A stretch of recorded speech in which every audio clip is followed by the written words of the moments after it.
आप लोगों के उससे कल्याण हो उनका सबका। सर और क्या बताऊँ मैं, यही सब है। महाराज जी, किस तरीके की समस्याओं का सामना करना पड़ रहा है? जैसा कि आपके आश्रम की कई ज़मीनों को कब्जा किया अब गया। हाँ, हमारी ज़मीनों पे है, कुछ लोगों ने नाजायज़ तौर पर सब कब्जा वब्जा किया जी। और यही सब परेशान करते हैं। इधर सिख हैं, इधर कुछ प्रॉपर्टी वो डीलर पीलर आ गए थे।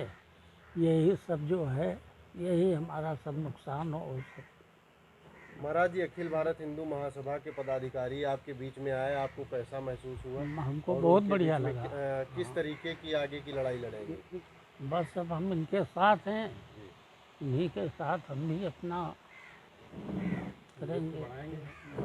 और क्या, ठीक है सब। अखिल भारत हिंदू महासभा, जिसमें कि 11 प्रकोष्ठ हैं, उसमें एक हिंदू संत सभा प्रकोष्ठ है। उस प्रकोष्ठ का दायित्व है कि जितने भी हमारे प्रदेश के अंदर मठ और मंदिर ऐसे हैं जिन पर कि सरकार का नियंत्रण है या सरकार का नियंत्रण नहीं है, इस योगी की सरकार में जो संतों और महंतों की सरकार कही जाती है, वहाँ पे महंतों और मठों की ज़मीनों पे कब्जा होना, अधिग्रहण होना, किसी प्रॉपर्टी के डीलर के द्वारा कब्जा किया जाना या किसी ग्रामवासी के किया जाना या किसी मुस्लिम के द्वारा कब्जा किया जाना, ये घोर अन्याय है। जिस बात को लेकर के एक मेरा यात्रा चल रही है कि मैं जो भी छोटे बड़े जो भी मठ और मंदिर हैं उनके महंतों से संपर्क कर रहा हूँ, उनके हालचाल ले रहा हूँ और उस हालचाल को लेकर के मैं योगी तक पहुँचाने का प्रयास करूँगा, यहाँ के मुख्यमंत्री तक के, कि ये समस्याएं आपके शासनकाल में हैं। आप महंत हैं, आप तो महंतों की पीड़ा, संतों की पीड़ा को समझिए कि कैसे उस आश्रम को बचाएं। इनके साथ कौन खड़ा है? इन महंतों के साथ, इन संतों के साथ कौन खड़ा है? ये प्रॉपर्टी डीलर पूंजी से भी अधिक मजबूत होते हैं, इनके पास सुरक्षा भी होती है। इनके पास कौन सी सुरक्षा संतों के पास? इनकी तो आकाश प्रवृत्ति है, ये मांग के लाते हैं या इनको जो इनके पास जरिया ज़मीन भूमि होती उससे व्यवस्था करते हैं। इसलिए कहीं ना कहीं इनकी ज़मीनों को सुरक्षित किया जाए। जैसे आप जो है आप क्या कहते हैं उसको, सौदा मतलब वो कब्रिस्तान की बाउंड्री करवाते हो, ठीक, वहाँ से कौन मुर्दा निकल के भाग जाएगा तो गेट लगाने की आपको ज़रूरत पड़ गई।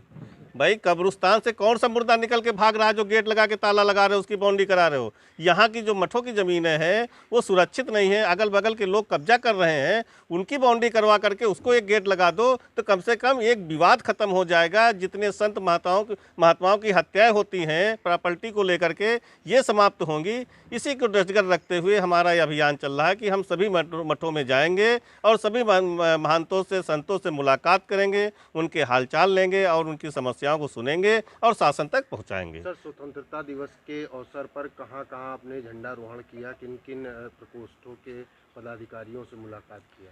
आज सर्वप्रथम झंडारोहण हमारे मुख्य कार्यालय इंटीग्रल यूनिवर्सिटी पे कैंप कार्यालय पे हुआ। उसके पश्चात हम लोग गए, एक यहाँ कार्यालय इंदिरा नगर में उद्घाटन हुआ। उसके बाद फिर हम लोग विधिक प्रकोष्ठ प्रदेश अध्यक्ष शैलेंद्र श्रीवास्तव जी के यहाँ गए, वहाँ पे हुआ। उसके बाद हमारे महामंत्री जी का कार्यालय है वहाँ सिद्धार्थ दुबे जी का, वहाँ पर गए, वहाँ पे झंडारोहण हुआ। इसी प्रकार हमारे जो है कई कार्यक्रम अभी चल रहे हैं। उसी तहत मैं आज यहाँ उदासीन अखाड़ा जो हमारा ये डंडैया के अलीगंज में आता है, यहाँ पे आए और महाराज जी से मिले हैं और इनके भी हम हालचाल लिए हैं। वैसे करके अभी मुझे जो है कुर्सी भी जाना है। कुर्सी में भी एक उदासीन अखाड़ा है जहाँ पे पहले महंत नन्ना दास बाबा होते थे, अब उनका लड़का वहाँ पे पुत्र जो है वो महंत है, उनसे भी मिलेंगे। वहाँ की भी, क्योंकि उस अखाड़े के मतलब मठ के आसपास काफ़ी मुस्लिम आबादी है और जहाँ पे इनकी ज़्यादा आबादी होती वहाँ पे ये लोग हमेशा मठ मंदिरों की ज़मीन पे अवैध कब्जा करते हैं। सर, प्रदेश अध्यक्ष होने के नाते अखिल भारत हिंदू महासभा के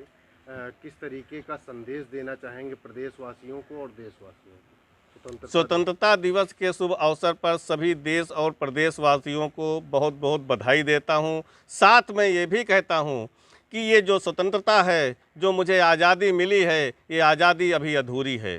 जब तक हिंदू राष्ट्र घोषित नहीं होगा, एक तरफ तो आज़ादी दे करके मुझे आज़ादी की खुशी है, लेकिन दूसरी तरफ हमारे देश का बंटवारा कर करके उसको विघटन करके जो हमको अखंड हिंदुस्तान चाहिए था, अखंड भारत चाहिए था, उसका विघटन करके एक हिस्सा पाकिस्तान बना दिया गया। उसका मुझे खेद भी है और दुख भी है। इसलिए हिंदू महासभा हमेशा अखंड हिंदू राष्ट्र की और हिंदू राष्ट्र की बात करती है। प्रदेश में इस समय संतों की स्थिति बड़ी ही विकट है और मुझे ऐसा लगता है कि हर जगह कहीं ना कोई संत प्रताड़ित है। समाज में धर्म का ह्रास हुआ है। लोग मठ मंदिरों के ज़मीनों को हड़पने के लिए किसी भी स्तर तक उतरने को तैयार हैं। ऐसे अराजक तत्व हैं। अखिल भारत हिंदू सभा का मैं प्रदेश अध्यक्ष हूँ, संत सभा का। इसलिए मैं हर जगह संतों से मिलकर यही कि उनकी सुरक्षा सुनिश्चित हो, उनके भविष्य के लिए कोई पेंशन योजना, उनके आजीविका के लिए कोई योजना, ऐसा मैं प्रदेश सरकार से चाहता हूं और इसके लिए मैं प्रतिबद्ध हूं। लड़ाईबद्ध हूं। मैं इसमें निरंतर मैं अपना प्रयास करता रहूँगा।